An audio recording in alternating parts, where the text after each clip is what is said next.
Hello everyone. So today we are going to discuss about design of columns or the computation members. So far what we have discussed basically includes the flexural design. So we have designed beams. We have designed beams. In beams we have studied singly reinforced and doubly reinforced. Then we have also studied flange beam. Depending upon the end condition, we have studied basically simply supported and fixed. Though in the fixed design, we have studied one design of one-way slab, but the process of finding out the friction moment are same as we have discussed in one-way slab. So today we are going to look into how to design columns.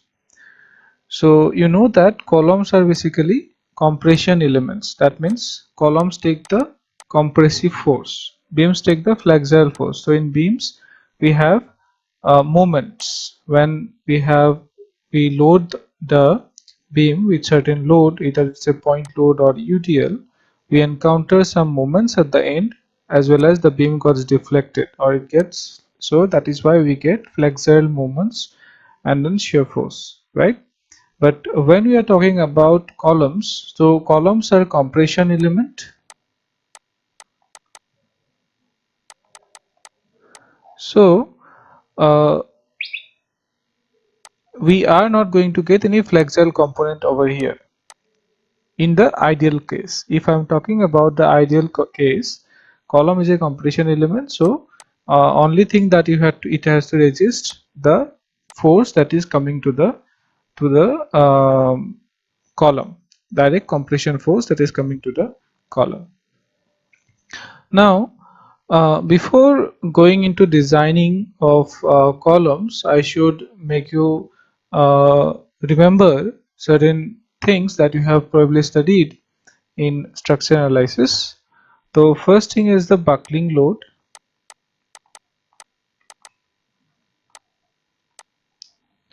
So probably you have studied the critical load is as per the Euler's buckling equation, which is PC is equal to pi square EI by L E square, where L is nothing but effective length.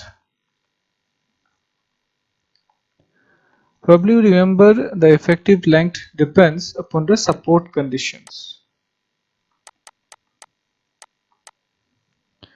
That means if your support conditions both ends are fixed, suppose you have a column where both ends are fixed, then the effective length will be approximately is equal to this one, which is 0.5 of L. If this is the actual length L, then effective lengths become 0.5 of L. Then if both the sides are hinged, then effective length and actual length are same, right? L effective is equal to L for this case. So this kind of cases you have studied. So why the buckling load is important? Because though we know that the suppose we a particular column, we found that after finding out the force P and dividing it by the area of the column, suppose the area cross section area of the column is AC, then the stress will be P by AC. It's very simple, right? If stress of this column is found to be less than whatever allowable stress we have for that particular material of the column, then the column will be safe. Suppose we have constructed this column with M20 grade. Okay, so in that case, if the sigma is less than, suppose 20 divided by 1.5 MPa, I'm dividing it by 1.5 because so as to take care of the factor of safety case here. In that case, if sigma is are less than this value, then your column should be safe. But the thing is, if you only look or take care of the stress, or if you only take care of the stress or calculate the stress according to this formula, it will not be sufficient in all the cases. Why? Because the stresses might vary, or the failure of the beam or the column may vary depending upon the length. If you have a very short column, and then in that case the buckling or lateral deflection of the column will be very less. In that case, the column can take a high value of compressive stress. But if you have a very long column or a very slender column, in that case the buckling will be very predominant. In this case, buckling will be predominant. In this case, the actual stress the concrete can take will be what you can say, that the stress whatever concrete you are using, though you are suppose the same material using M20 and M20, the load carrying capacity of the short column, if I say it's a P1, and if I say P2, then it has been found that P1 is greater than P2. That means for a slender column, the load carrying capacity is less than the shorter column, and this is because of the buckling. Because when you give the point load at the column of a slender column, it tends to buckle, and the buckling occurs at a value which is less than the capacity of that particular material of that concrete. So this P2 is found to be less than P1. Also, you have probably studied that if you look for the failure pattern of column, then you have already probably studied that short column fail by crushing, and long slender column fail by buckling. Okay, now while designing, your main objective is to make a member which is safe. That means you have to take care of, or you have to look into the facts that how this particular member is going to fail, whether it is going to fail by crushing or it is going to fail by buckling. Because without knowing the failing pattern, or without knowing the cause of failure, you cannot decide how you are going to take care of the failure, or how you can make the member safe. So the first thing that you need to understand, or you need to check, whether your column is a short column or a long column. So if it's a short, then it will be just crushing, so you just take care of the material property.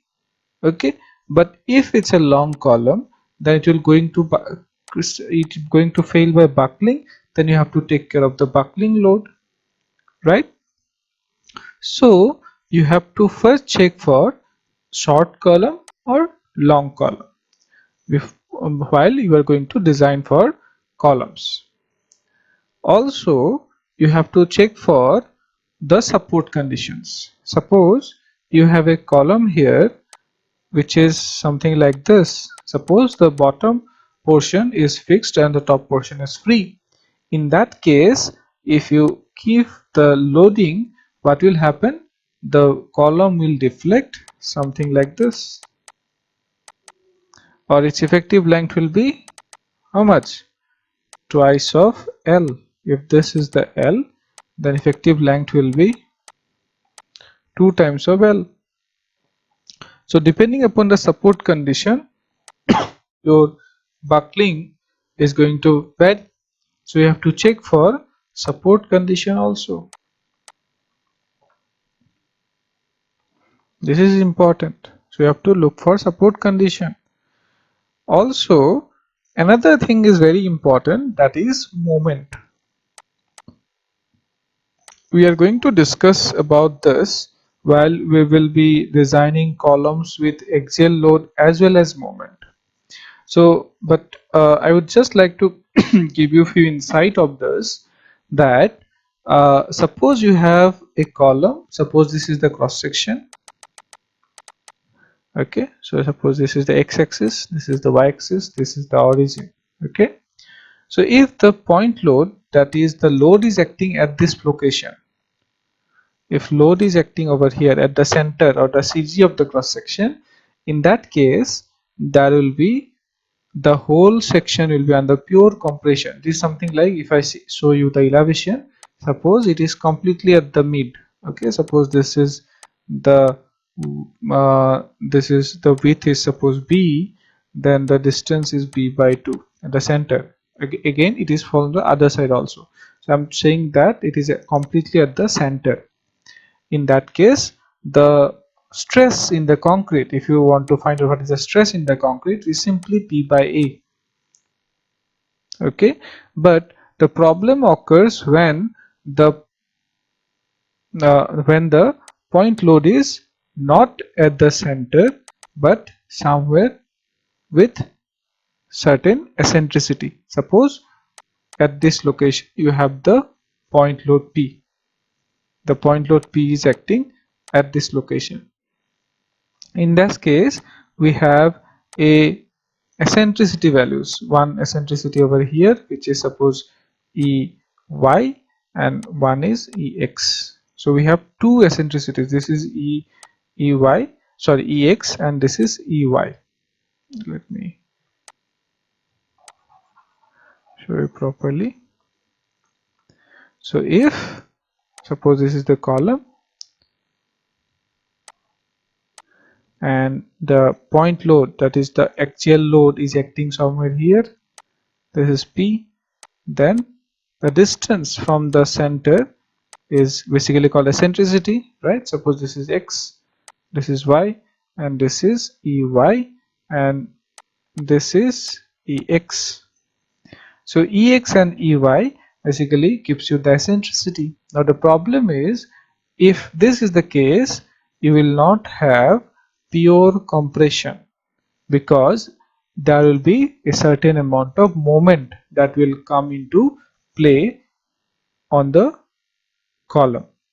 That means if this is the case, suppose what are the loads that you have to take care of, that is, one is compression force, P is the compression force that you have to take, then you have to take moment. What are the moment values? One is PEX and second moment is PEY. These two moment is going to act, because suppose uh, suppose this is the section, this is the center. If P is over here, then we have no issue, P by stress. But if P is here with a eccentricity of certain E, then the column will be subjected to a load of P plus PE, that is a moment, a point load and a moment. This is the moment and this is the point load. So if there is a eccentricity, in that case you have to take care of the point load as well as the moment that is coming to the concrete. So if you have listened to me, I just told that, just beginning of the class I told you that the columns are compression elements, that is, it generally take compression and it doesn't take moment. But if you see any real member, any real life member, you will not find a member which is having exactly compression without any movement. All the members column or all the columns you will see, there will be always some eccentricity of the point of action of the load. Means it is very rare, it is an ideal case, it is ideal case that the load will act at the center. Load might act over here, here or here, anywhere the load can act. So there will be always some eccentricity. So there will be always some small amount of moment that is going to act in the concrete of the column. Okay, so this is very important concept that you should understand. We will further discuss this issue while we will be designing for, say, footings also, as well as moment, means columns with axial moment, axial force as well as moment. Then we will further discuss about this. But the only thing that you need to take away from this, that in real life no column you will find which is under pure compression. It will be always be coupled with a moment, because there will be always some eccentricity for the point load. Okay, so now we will go for the design. Okay, so first of all, just take a problem. The problem states as: design a RCC column for a working axial load of 1000, sorry, this will be 2000 kilonewton. Okay, so we have a column which is a working load. That means it's a service load. It's not been multiplied with any factor of safety. So it is given with a point load of 2000 kilonewton. The size of the column is already given, that is 450 by 600 mm, and is supported by length of, sorry, it's unsupported length of 3 meter. It has an unsupported length of 3 meter. That means, suppose you have the slab over here and you have a slab over here, then this is the column, suppose. So if I say that the unsupported length, this is from here, and means the bottom of the slab to the top of the slab.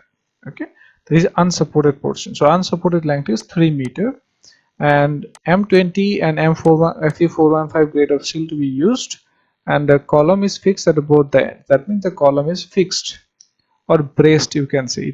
Sometimes these terms may be said as braced. If it is braced, then also it will be fixed. It is braced in both the axes at both the points, then it is also called fixed. Okay, if it is braced, then it will behave like a fixed. So if you know that beams and columns are cast monolithically, so obviously you can consider it to be fixed. Okay, so now let's go into the problem. The data is available with us. Okay, the first thing that you can see is a major axis. So what is the major axis, what is the minor axis? The same thing you have probably studied in structural analysis. That means the major axis basically is the axis where the section is stronger, is called the major axis, or the axis where the moment of inertia is more. That particular axis is called a major axis. Now look at this. In a problem, it is given that it has a size of 450 by 600. That means the side is 450 and other side is 600 mm. One side is 450 mm, this is 450 mm, and this is 600 mm. Now tell me which portion, or which axis, this is the x-axis, suppose this is the x-axis, and this is the y-axis. So which axis is stronger, or about which axis the section is stronger? Stronger means what? In the sense of deflection. Stronger in the sense of deflection. Okay, so or the moment of inertia is more. So if you see, if I find out the moment of inertia about y-axis, then it will be how much? B will be here 600 b d cube by 12. And if I find out in terms of x, about x, it will be uh, b, that is 450 by into 6 cube by 12. So obviously this is 600 cube, so obviously this, about this axis the section have higher moment of inertia. That means about this axis the section will be stronger. So x is the major axis over here, this is the major axis, and this is the minor axis. This concept is very important. Okay, so listen carefully everything that I say. So this is the major axis, this is the minor axis. So here the major axis is x. Now in the x direction, along the x direction, whichever side is there, we are denoting it as dx, and along y axis, whatever side is there, we are denoting as dy. So dy is here how much? 450 mm, and dx is 600 mm. Okay, and gross area, AZ is called gross area. Gross area means the overall area. The overall area is, if you multiply 450 into 600, it will give you this value, this much of mm square.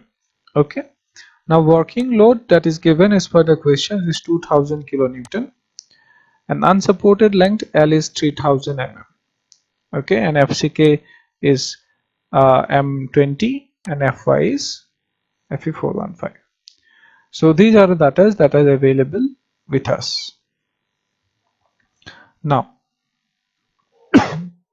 I've told you that the first thing that you need to check is whether this column is a short column or long column, because depending upon that your design will approach will be different. Because if it's a short column, it will fail by crushing. So we just need to check our P by A or something like that.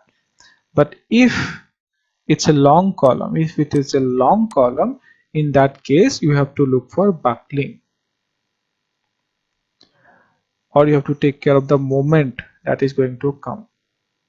Okay, in long column buckling occurs basically because of certain moments, so that moment you have to take care of. But in case of short column, it is going to fail by crushing. It will be pure compression, we can assume. This is pure compression, we can assume. So we can just design it by considering that only. We do not have to consider the moment. So that is why first check that you have to do is whether this column we have is a short column or long column. Now what is the criteria for short column or long column? For that, if you look into the clause number 25 of IS 456 compression member, so the definition of compression member is: column or strut is a compression member the effective length of which exceeds 3 times the least lateral dimension. So this is the definition of a compression member. If the effective length of which exceeds 3 times the least lateral dimension, whatever least lateral dimension you have, or whatever effective length you get, L effective should be more than 3 times of least lateral dimension. Okay, that is okay. So this is important. Let's look into our point of concern, that is whether short or slender compression member. How to check it? A compression member may be considered as a short when both the slenderness ratios, that is Lex by D and Ley by B, are less than 12. This is very important. When Lex by D, what is Lex? Is the effective length in respect to the major axis, that means about x-axis, and D is the depth in respect to the major axis, that means about x-axis. What is the depth? We have a section, this one, this is the x-axis, this is 450, this is 600. So what is the depth in about x-axis? The depth is, this is the depth if I could talk about the major axis or x-axis. So this is dx is actually d over here. So here d is nothing but d is dx, and b is nothing but dy. Okay, and Ley is the effective length in respect to the minor axis. Y is the minor axis for our case. Okay, so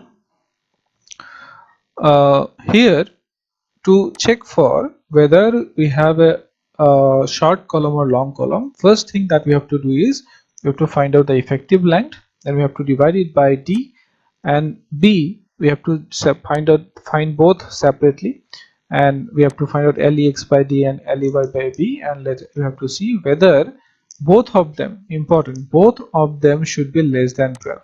If any one of them is not less than 12, then you cannot say that the column is a short column. If any one of these two is not found to be less than 12, you cannot say that it's a short column. Okay. So it is very important that to define a column to be a short column, both these values should be less than 12. Now we have to find out the effective length. Now how to find out the effective length? So already you know that if both ends are fixed, it is around 0.5 of the actual length, right? But IS code suggests that you should take 6.5 of L. I should show you. Now here you can see this you will find in the IS 456 NXR E table 28. Okay.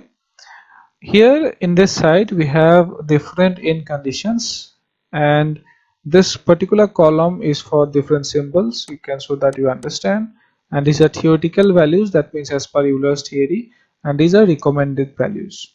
Okay, so how the terminologies are mentioned here, let's see. The first condition, you can see from the figure, it looks like it's fixed at both the end. Okay, but how it is mentioned here, effectively held in position, important, effectively held in position and restrained against rotation in both the ends. Effectively held in position and restrained means, held in position means what? All the deflections are zero at both the end, and rotation, that is thetas, are also zero. That means it's a fixed end. Suppose here you can see it's a hinged joint, right? We have a small circle here, so it's a hinged joint and it's a fixed joint. How it is written here, see, effectively held in position at both the ends. Fine, it is effectively held at both the ends, that is del is equal to 0, that is there is no deflection, sorry, no relative displacements at both the ends. Fine, but restraints against rotation at one end, but that is restrained against rotation at only one end, that is theta is equal to 0 here, but theta is not is equal to 0 here. That means this represent a hinge joint and this represent a fixed joint. So the terminologies that I have mentioned you should understand, and this is how it is been written, all the conditions. Then we have the theoretical values, that is 0.5 L, 0.7 L, 0.1 L, sorry 1 L, etc. And these are the recommended values. Means though in theory we have assumed that the both our ends are fixed, there is no displacement, there is no rotation, but in reality you will find that there is nothing to be perfectly fixed, or there is nothing like perfectly hinged. So that is why there is nothing called perfectly fixed. That is why this value is slightly increased, and this value is supposed to be taken for our design. Okay, this is for basically ideal conditions. So it is 0.65 L for both end fixed. If one end is hinged and one end is fixed, then this value should be 0.8 L. If the question says that both ends are hinged, then you have to take it as 1 L. Like this you have to do. Now let's go to our problem. In our problem it is mentioned that we have fixed ends at both the ends, right? So we have to find out L effective in about x-axis and y-axis. Why we have found out two L effective, that is about x and y? Just try to understand. Okay, suppose this is the column, and what we do, we have provided a hinged support on this side, and hinge support on this side, but this side we have made it fixed and this side we have made fixed. Okay, that means what? If this is the x-axis and this is the y-axis, that means what? About the x-axis, if you want, then it might get deflected. Okay, it might get deflected, something like this. It might get deflected. Okay, because we have a hinge over here. So about the x, in that case it can have a deflection. So about x, if you're talking about, then we cannot say it is fixed. So in that case about x, your effective length will be different. In this case L effective will be 1 into L, but in the y direction if you see, it is fixed on both the sides, so that there will be no deflection along this side. There is no deflection. That means it will not get deflected somewhere here in this side. It will not get deflected in this side like this. Okay, so that in that case it will be fixed in this side. So L effective x this one, then L effective y will be 0.65 of L. Let's see side view. Okay, suppose this is the hinge I'm talking about and this side is fixed, some bolting is done or something, this side is fixed. So this is the 3D view, suppose, and this is the x-axis, this is the y-axis, right? So about x-axis, as this is hinged, it can have a deflection, something like this, right? But along this side, the blue, suppose along this side we cannot have a deflection because it is fixed along this side and this side. So along this side it will be fixed, that means about y-axis it will be fixed, about x-axis it is hinged. So because of these conditions we have to find out both L effective x and L effective y, which are here in case we both the ends are fixed, so both are same. Otherwise if it is mentioned separately, that means in about x-axis it is fixed, about y-axis it is hinged, you have to take this accordingly. So here the L effective length we get it as 1.95 into 3 mm, and both are same. Then use this equation. So I've told you that d is nothing but dx and b is nothing but dy. So L effective x by dx is nothing but 3.25 and L effective y by dy is going to be 4.33. Okay. L is what here? This unsupported length. Okay.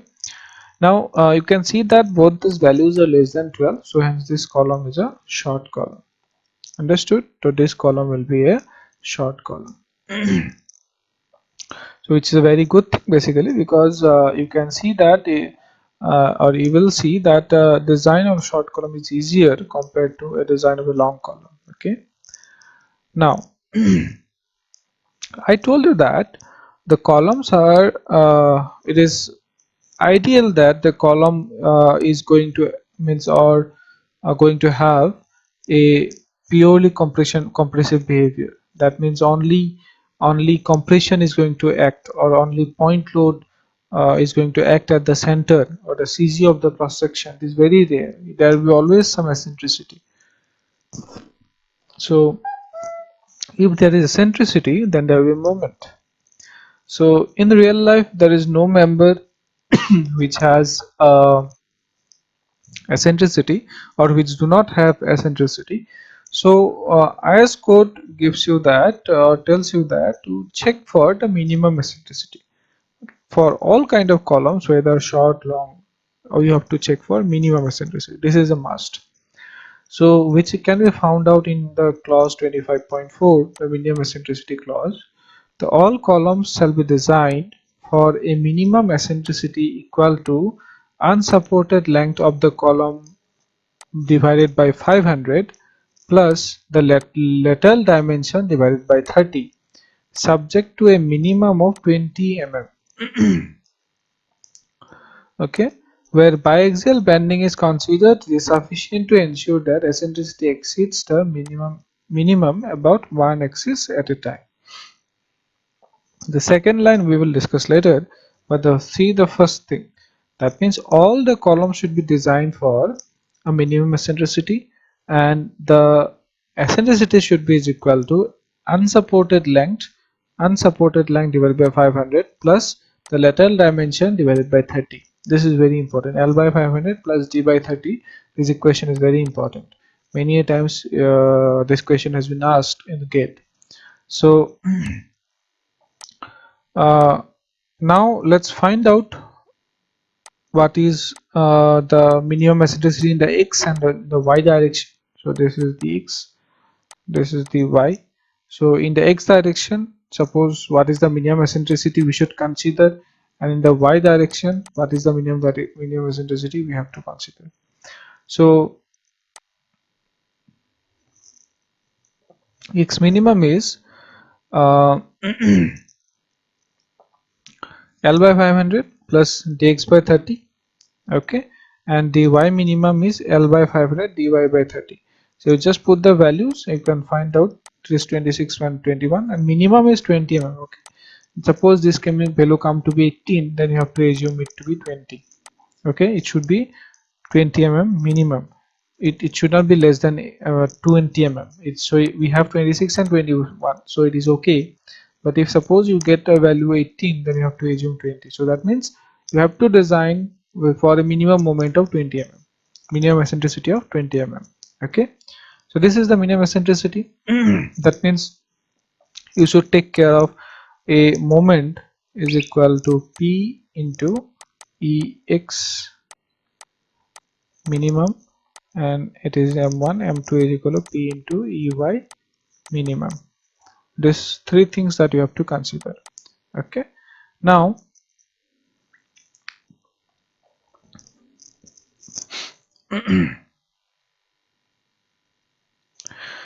now as we are designing a short column, so if you look for the particular clause for short column design, you will find this particular clause in clause number 39.3 of IS 456. So this clause says the members shall be designed by considering the assumptions given in 39.1 and the minimum eccentricity. Okay, minimum eccentricity should be taken.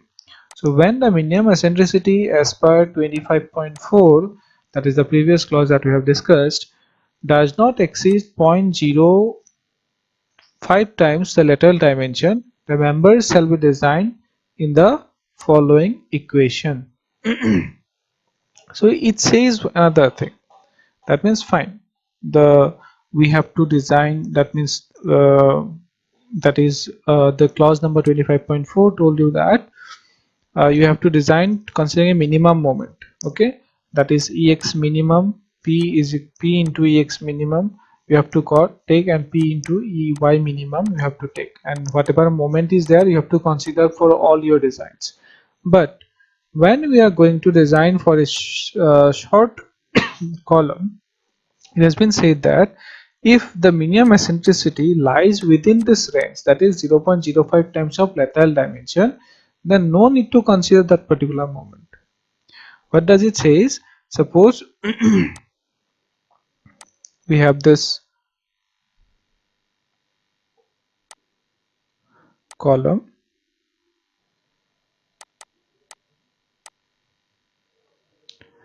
Okay, so 0.05 times of lateral dimension. Okay, suppose this is the y, this is the x, then we can find out a certain area around the column, which is this dimension is nothing but this, that x dimension is 0.05 of dx, and this dimension is 0.05 of dy. Okay. So if the E value, that is the eccentricity, lies within this area, If the eccentricity Ex and Ey lie within this area, then no need to consider the moment. The moment calculation is not required. If your eccentricity lies outside this area, then you have to consider you have to calculate the moment. Otherwise, no need to calculate the moment. That is what it says. So let's check that. So let's check what is 0.05 times of the lateral dimension, that is 0.05 times of dx is coming to be 30, and 0.05 times of dy comes out to be 22.5. So if you see that 0.05 times of dx is basically greater than ex, right? And 0.05 times of dy is greater than, it should be y, it should be y. So 0.05 times d is greater than y. That means what? Ex and uy are both are less than these two values. So that means we don't to consider the moment. Moment is not required. But any of these two, suppose only here you found that 0.05 dy is less than ey. That means ey is more, the eccentricity is more than this value, then you have to consider the moment. That will be p into ey.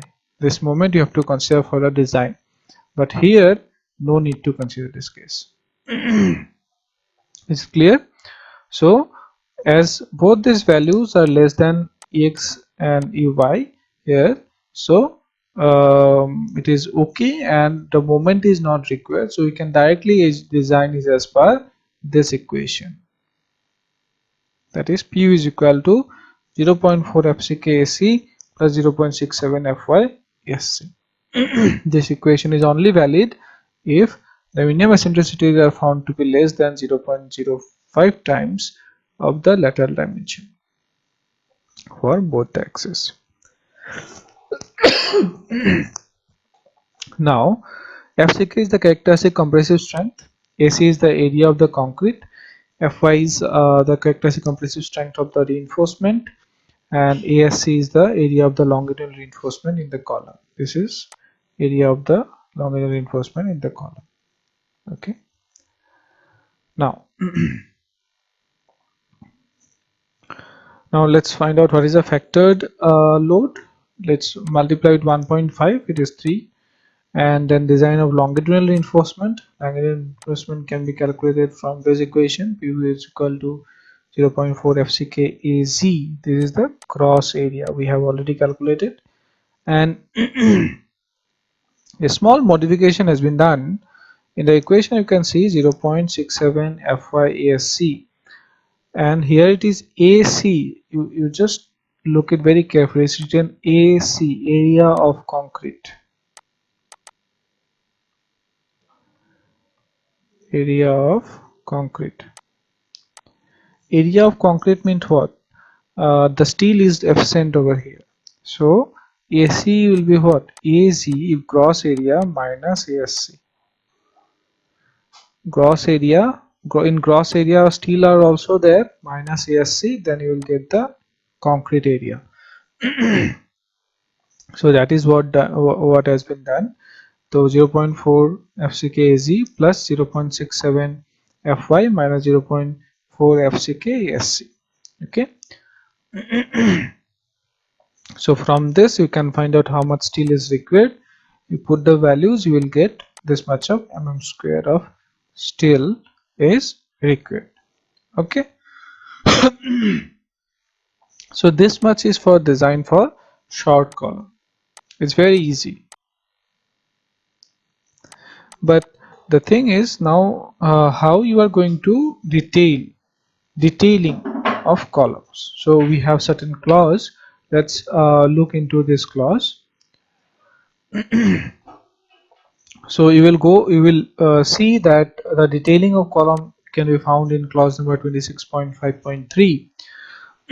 For longitudinal reinforcement, it has been mentioned that the cross-sectional area of longitudinal reinforcement shall not be less than 0.8% nor more than 6% for gross cross-sectional area of the column. That means the minimum longitudinal steel in column, that is ASC minimum, is 0.8% and maximum ASC is 6%. But there is a small note over here. Use of 6% reinforcement may involve practical difficulties in placing and compacting the concrete, hence lower percentage is recommended. However, bars from the columns below have to be lapped with those in the column under consideration. The percentage of steel shall usually not exceed 4%. That means in general you should not go for 6, you should go for 4%. So maximum, though it is that you can go for 6%, but 4% is recommendable. So minimum ASC, minimum longitudinal steel should be 0.8% and maximum should be 4%. Then we can see here, in any column that has a larger cross-sectional area than that required to support the load, the minimum percentage of steel shall be based upon the area of the concrete required to resist the direct stress and not upon the actual area. What does it mean? In any column that has a larger cross-sectional area that required to support the load, the minimum percent of steel should be provided. Suppose you have a column, the cross-sectional area itself is sufficient to take care of the moment or take care of the load. Suppose there is no steel is required. You have found from the calculation that area of the steel from the previous equation. Suppose ASC coming to be negative. That means no steel is required. In that case, though no steel is required, you have to provide minimum reinforcement. If you try to understand what is the importance of steel in column, is that it will provide compressive strength. It will provide compressive strength as well as it will hold the concrete. It will hold the concrete. It has two basic advantages: compressive strength and holding of concrete. If compressive strength is not being taken care of, or if it is not required, even if you have to provide a minimum reinforcement, that will hold the concrete. So that is what it has been said, that based upon the area of the concrete required to resist the direct stress, not upon the actual area. So that is been mentioned in this particular clause. If you see clause number C, the minimum number of longitudinal bars provided in column shall be 4 in rectangular column and 6 in circular column. That means if you have a rectangular column, you should provide minimum of 4 numbers of reinforcement at the corner, and if you have a circular column, the minimum numbers of bars should be 6. This is very important. This particular thing is very important. You can expect one mark MCQ question from here. That means in rectangular, what is the minimum numbers of bars required? In rectangular, minimum 4 numbers of bar is must, and circular 6 number of bar is must. Probably in practical field in the villages, we have seen that 3 numbers of bars are provided in columns, but this is not as per the code. They have provided probably to make it economical, or the structure is not very important. But if you are designing, or if you want it to be as per the IS code, it should be minimum of 4 numbers. So you should not support provision of 3 numbers of bar in column, because this is not been suggested or recommended from the IS code. Okay, then the bars shall not be less than 12 mm in diameter. That means in column, the longitudinal bars that you provide, it should not be less than 12 mm. This is also a very important question. You can find that what is the minimum diameter of the bar that you can provide. You can go from 12 mm to up to say 32 mm. You can go. Okay, if more than that also is required, you can bundle the reinforcement bars. Then E, the reinforced concrete columns having helical reinforcement shall have at least 6 bars of longitudinal reinforcement within the helical reinforcement. Okay, helical reinforcement. So probably helical reinforcement is nothing but it is just looks like a helix, something like this. something like this. It's a continuous. Okay, the helical reinforcement you will find in circular column. We will discuss the design of circular column in next class. In circular column we can provide helical reinforcement. It's a continuous. So you have found that helical reinforcement, helical ties, basically helical reinforcements provide, so longitudinal bar will be there and longitudinal bar will be tied up by the helical reinforcement provide better compressive stress. It has been found. We will see that in the next class, but here it is mentioned that in helical reinforcement minimum of 6 numbers of bars is must.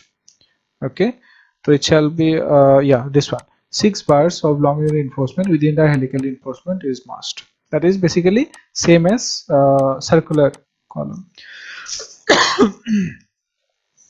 In helically reinforced column, the longitudinal bars shall be in contact with the helical reinforcement and equidistant around the inner circumference.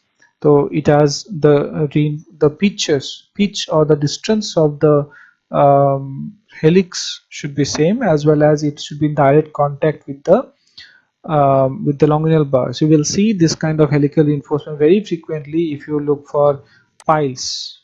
In piles, most of the piles you will see helical reinforcement, and you will see that there we do not in most of the reinforcement work, while you have to tie two bars we use wires, right? But you will see that in helix or helical we go for welding, because it has been mentioned that the helical reinforcement of column longitudinal bars shall be in contact with the helical reinforcement and equidistant around its inner circumference. That means, suppose this is the helix from the top view, it should not be like that, say 4 numbers of bars or 5 numbers of bars in one side and only one bar in the other side. It should be in equidistant. Then spacing of the longitudinal bars measuring along the periphery of the column shall not exceed 300 mm. This is very important. This will suggest how many bars should be provided. That means, if suppose in our case we have 600 mm of one dimension and other dimension is 450. Even if I consider the effective cover to 50 mm from both the side, so if this side I consider, then even if I consider 50 mm effective cover, then the clear spacing that remains is around 500 mm, which is basically more than 300 mm. So this kind of condition, this kind of arrangement should not be there. In case of column, the minimum or the maximum spacing of the longitudinal bar should be 300 mm. That means we have to provide another bar over here to take care of this particular clause. Then clause H, in case of pedestals in which the longitudinal reinforcement is not taken into account in strength calculation, nominal longitudinal reinforcement not less than 0.5% of the cross section shall be provided. So what is pedestal? Basically pedestals are provided in case of, you can see in case of bridge, in bridge where the bearing is getting supported, the bearing is supported over the pedestal and pedestal got supported over the pier. Okay, so this pedestal is a very small member. You cannot say that's a column or a strut, so it's very short. Basically that means the criteria that we have studied for column is that the effective length should be more than 3 times of the lateral dimension, least lateral dimension, and this criteria is not satisfied in case of a pedestal. In pedestal, basically we do not provide reinforcement to take care of the compression, and only concrete is given to take care of the compression, but whatever reinforcement we provided, it can be provided at a 0.15% of the gross cross-sectional area. This is important if you are designing a pedestal or if you are designing a bridge. In that case, this particular clause will be helpful for you. Now, so far what we have discussed, we know that we have a rectangular column, so that means minimum numbers of bars should be 4, and also the minimum diameter of the bar to be provided is 12 mm, and the spacing of the bar should not be more than 300 mm. These three criteria we have got. Okay, so for our case we have to take care of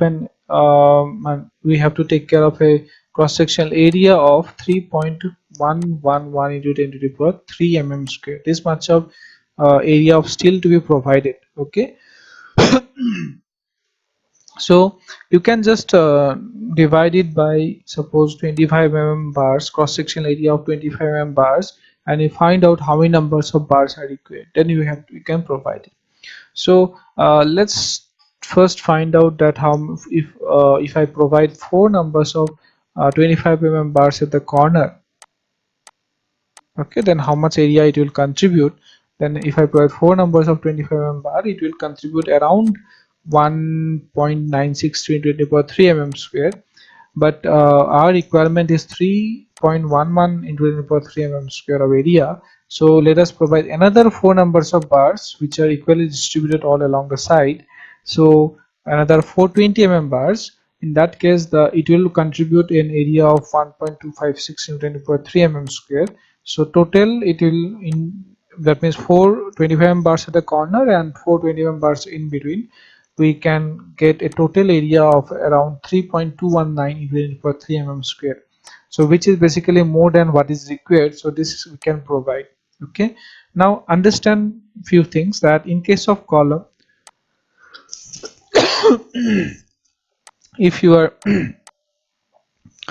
designing a basically square column, first thing that you need to do is you need to give columns at the corner, four numbers of reinforcement at the four corners. Then if it's a square column, then reinforcement should be uniform. That means if in this side we have two reinforcement, other side also have to provide two reinforcement. This thing might not be uh, followed if you are designing suppose a rectangular column. It's very slender, suppose this is 250 and this is 600. In that case, if in this side if it is not required, then you can provide two or two in this side, suppose four at the corner and two at the middle. This side we have not provided, this is not uniform in this side. So but stress should be given so that reinforcements are equally distributed all along the four sides. Why so? Because you do not know that the moment is going to act whether it's in the x-axis, in the major axis, or the minor axis, because the direction of the moment is very important. Suppose in this side, if the moment is acting in this direction, whether the requirement of steel is sufficient or not, we do not know. So and also you have studied that we always have to consider a minimum eccentricity for designing of the column. So always go for equal distribution of reinforcement all along the column. This is very important. Okay, but if it's a rectangular column, there is not much of a provision to provide equally distributing the reinforcement, then you can provide more reinforcement along the longer side and smaller and fewer numbers of reinforcement in the shorter side.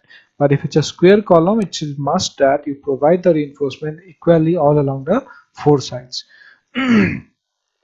Okay, and also you have to check for the minimum spacing. For our case, it's a 600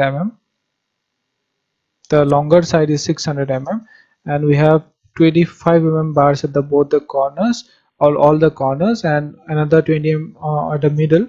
So obviously it will be less than 300 basically, so it is okay. So you can do the check here. I have not done the check. You can input the checking for spacing after this particular point. Okay, that you can do while you will be solving problem in the exam. Okay, another thing is that we have seen in the clauses that the minimum still is 0.8% and maximum is 6%, but for practical purpose it should not be more than 4%. So whatever steel that we have provided, let's find out what is the percentage of steel, which is around 1.192%. That is ASC provided by A cross AC into 100, which is 1.192, and it's found to be less than 6 and more than 0.8, so it is okay. Okay, so now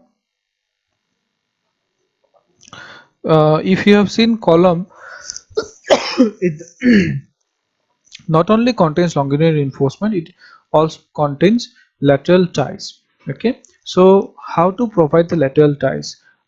You please mind that the terms that in case of beams we provide stirrups, but in case of columns we provide tie.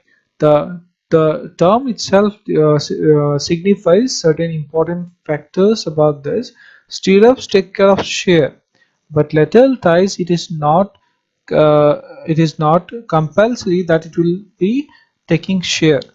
It is basically the prime motto of providing lateral ties is to tie the bars, okay, to tie the longitudinal bars. But after providing the lateral ties, if it is taking care of shear, that's a bonus point for you. But the main purpose of the lateral tie is to tie the column longitudinal bars, okay.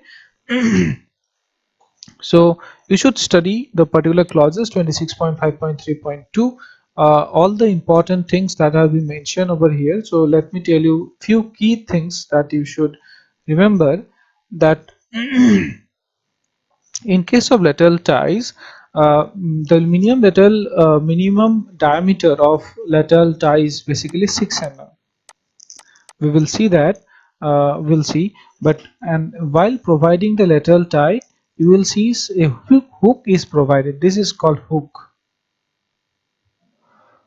This hook is the angle between the hook. That means if the longitudinal bar is there, you just bend it with a hook. This angle, outside angle, should be 135 degree. Why this hook is important? This hook is important from earthquake point of view. That means, just think about it. If there are few numbers of bars and you are giving certain load, what will happen? If you only consider the bars, if the load is very high, the bar will buckle, right? Bar will buckle, and while buckling, as you will be providing lateral ties to prevent this buckling. But if you provide lateral ties, means what? The simple bar which you have roll around the reinforcement. But if the sufficient hook is not provided, then during buckling it will just open up, the lateral ties will just get open, so it will be not effective. To make it effective, you have to provide hooks which has an angle of 135 degree, which is mentioned over here, and also the length of the hook should be 75 mm, okay, 75 mm. So this is very important. So you will see that in most of the practical scenario, in most of the field, this consideration is not followed. This is very important from earthquake point of view, because in earthquake a very high moment or high load going to come to the columns. In that case, there is a possibility of buckling, and to prevent the buckling, because if buckling is happening, you know that it will not be able to take what the load that is supposed to take, because it will fail at a very pretty much very lower value. So to take care of that buckling, you have to provide, you have to tie the bars with the lateral ties, and the ties should be sufficient, it should be efficient, and to take care of the efficiency, you have to provide the hook properly, okay. So in general, you can see here a reinforcement concrete compression member shall have transverse or helical reinforcement so deposed that every longitudinal bar nearest to the compression phase has effective lateral support against buckling, subject to provision in B. The effective lateral support is given by transverse reinforcement, either in the form of circular rings capable of taking up circumferential tension, or by polygonal links. It can be circular or it can be rectangular also, or polygons. Then the internal angle not exceeding 135 degree. That means, suppose you are providing a polygon, you are providing some reinforcement something like this, and the lateral ties is something like this, okay. In that case, this internal angle should not be more than 135 degree. This is important. Then the ends of the transverse reinforcement shall be properly anchored. The ends should be properly anchored. Then arrangement of the transverse reinforcement. So in longitudinal bars are not spaced, if longitudinal bars are not spaced more than 75 mm on either side, transverse reinforcement need only to go around the corner and alternate bars of the for the purpose of providing effective lateral support. Okay, figure 8. Suppose you have the reinforcement, provision of reinforcement, something like this. If the spacing between each bar is less than 75 mm, in that case it is not required that every bar should be hold around by lateral ties. In that case you can just go around, and alternate bars can be hold by some other lateral ties. Okay, alternate bars, just like here. Okay, if the longitudinal bars spaced at a distance of not exceeding 8 times the diameter of the tie are effectively tied in two directions. Additional longitudinal bars in between these bars need to be tied in one direction by open ties. What does it say? That if the longitudinal bar spaced in a direction, spaced at a distance of not exceeding 48 times the diameter of the tie. That means if this distance, you see the outermost distance is less than 48 of the diameter of the lateral tie. Suppose lateral tie of 6 mm or 8 mm you are using. If 48 times of 8, which is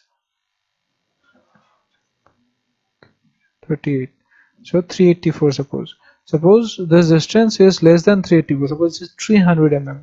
In that case there is no need to provide another lateral tie over all along. It is not required.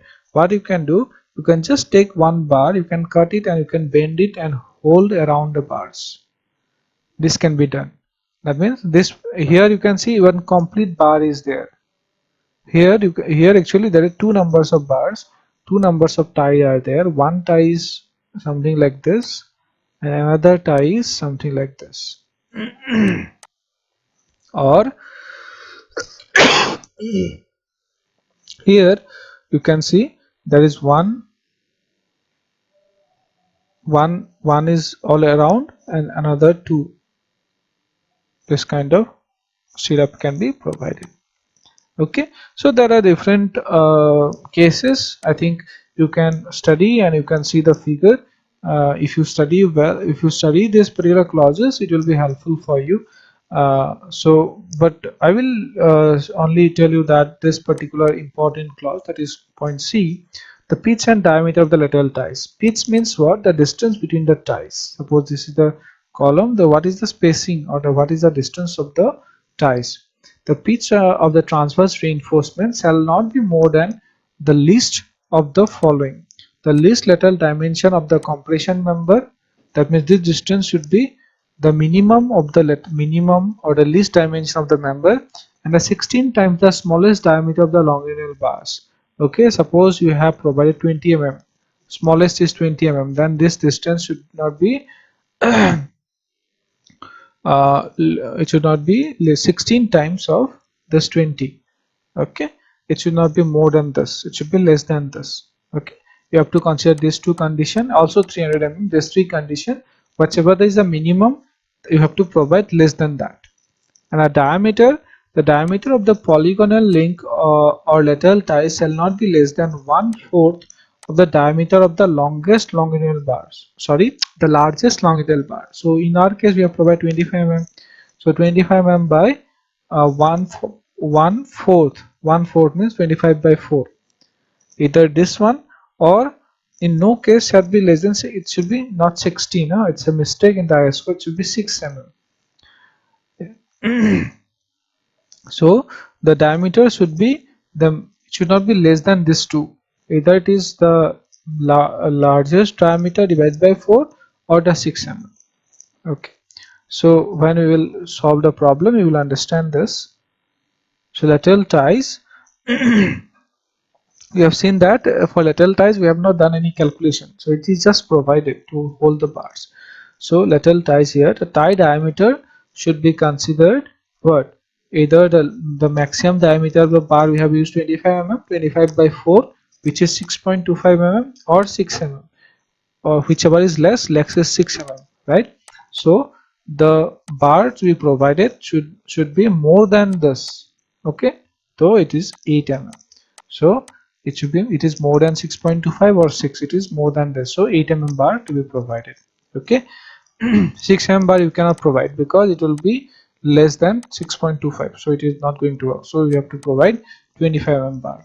As well as the spacing is, it can be the least lateral dimension, which is dy is 450 mm, so we have written least lateral dimension 16 times of the minimum diameter of the bar, which is 16 into 20 mm, which is 320, as well as 300 mm. So what is the minimum? Minimum is 300, so we have provided 300. You can provide less than this also. Suppose 8 mm at the rate 220 mm also you can provide.